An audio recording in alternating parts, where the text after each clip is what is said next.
Assalamualaikum warahmatullahi wabarakatuh. Hari ini hari Minggu tanggal 26 April 2020 dan channel akan membahas tentang keindahan taubat. Dalam menjalani kehidupan ini, kita pasti pernah berbuat salah dan dosa.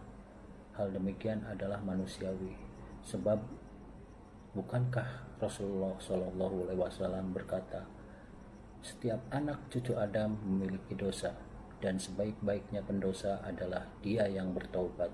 HR Ibnu Majah. Mengapa demikian? Sebab manusia diciptakan dalam keadaan lemah.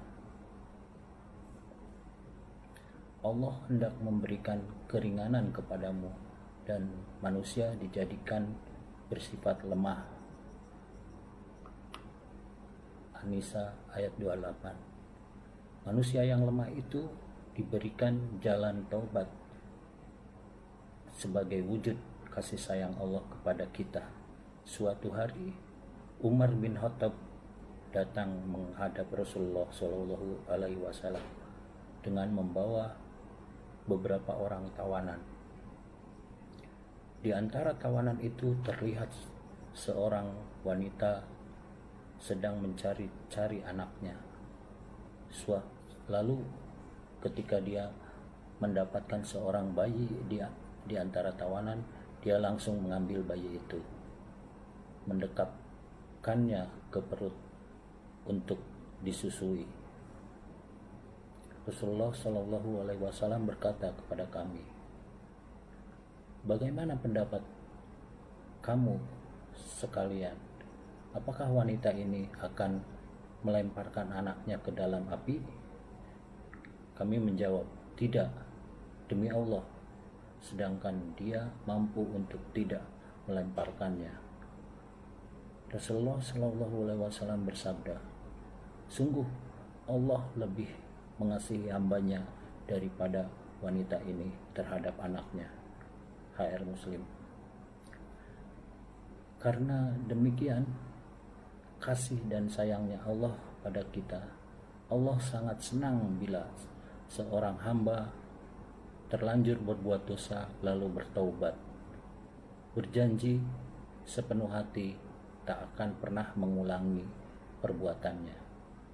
Rasulullah SAW menggambarkan kesenangan Allah itu dengan bersabda, sungguh Allah akan lebih senang menerima taubat hambanya ketika ia bertobat kepadanya daripada kesenangan seorang di antara kalian yang menunggang untanya di tengah padang luas yang sangat tandus. Lalu unta itu terlepas membawa lari bekal makanan dan minumannya, dan putuslah harapannya untuk memperoleh kembali. Kemudian dia menghampiri sebatang pohon, lalu berbaring di bawah keteduhannya. Karena telah putus asa mendapatkan unta tunggangannya tersebut, ketika dalam keadaan demikian tiba-tiba dia mendapati untanya telah berdiri di hadapannya. HR Muslim.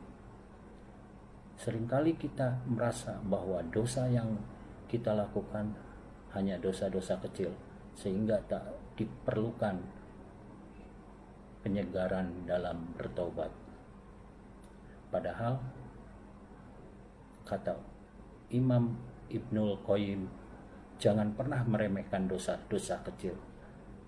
Lihatlah patok kayu di dermaga yang melilit tambang, ia bahkan dapat menarik kapal.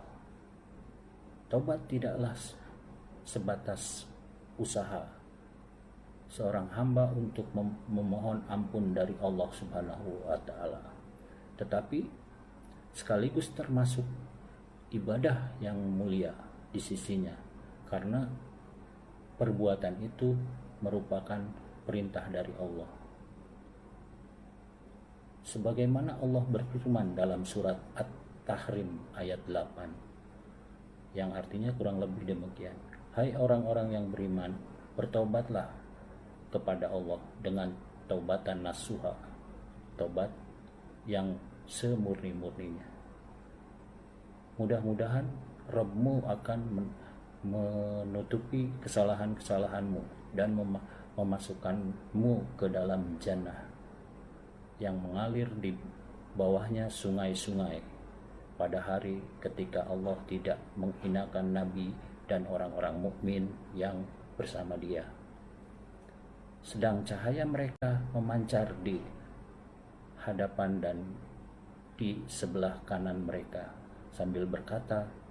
sambil mereka berkata, mengatakan, Ya Rob kami, sempurnakanlah bagi kami cahaya kami dan ampunilah kami, sesungguhnya Engkau Maha Kuasa atas segala sesuatu.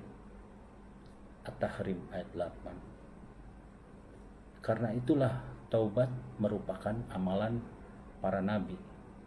Aisyah mengatakan, dahulu Rasulullah SAW sebelum meninggal banyak mengucapkan Maha Suci Allah, dan dengan memujinya aku memohon ampun dan aku bertobat kepadanya.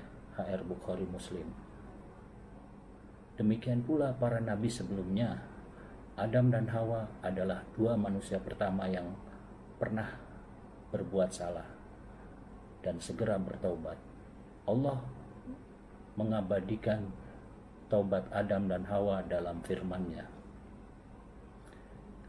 Keduanya berkata, wahai Rob kami adalah orang-orang yang berbuat zalim pada diri-diri kami. Kalau sekiranya Engkau tidak mengampuni dosa-dosa dan merahmati kami, niscaya kami termasuk orang-orang yang celaka. Al-A'raf 23. Tentu taubat harus memenuhi syarat dan ketentuan. Imam Nawawi menyebutkan 3 persyaratan, yakni menjauhi maksiat, menyesali perbuatan tersebut, dan berjanji untuk tidak mengulangi selama-lamanya. Jika hilang salah satu syarat tersebut di atas, tidak sah taubatnya. Rasulullah SAW bersabda, sesungguhnya Allah menerima taubat seorang hamba selama nyawa belum sampai kerongkongan. HR At-Tirmizi. Sesungguhnya rahmat Allah itu sangat luas, sehingga tidak sepantasnya bagi seorang hamba untuk berputus asa dari rahmatnya.